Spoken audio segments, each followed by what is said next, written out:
Quand on regarde les données en vie réelle, on observe quelque chose qui est plutôt rassurant, qui est un maintien de l'efficacité des vaccins contre les formes les plus sévères de la maladie, à 6 mois après la vaccination. Quand on regarde cette fois-ci non plus les formes graves, mais les formes symptomatiques, quelles qu'elles soient, on s'aperçoit qu'au cours du temps, on a une diminution de l'efficacité des vaccins sur ces formes qu'on appelle symptomatiques mais non sévères, et ceci, quelles que soient les populations étudiées. Et toute la question à l'heure actuelle est de savoir si c'est un prémisse d'une évolution également sur les formes les plus sévères, d'où l'idée de pouvoir protéger en faisant une dose de rappel.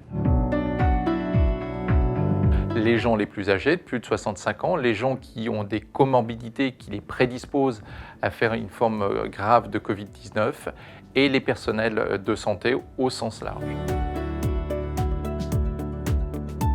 Les soignants vont prendre en charge des patients au sein des structures de soins et donc on est obligé de faire une espèce de barrière pour éviter d'avoir à transmettre la maladie.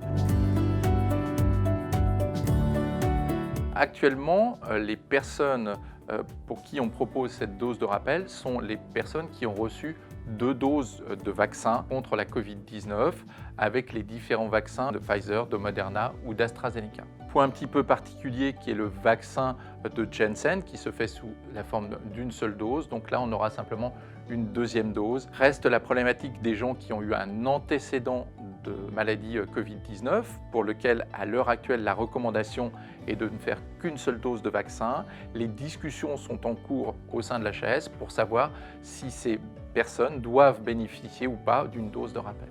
La plupart des patients immunodéprimés ont reçu 3 doses espacées chacune d'environ 4 semaines. Et donc ces personnes vont recevoir, elles, pour la dose de rappel, une 4e dose et pas une 3e dose comme l'ensemble du reste de la population.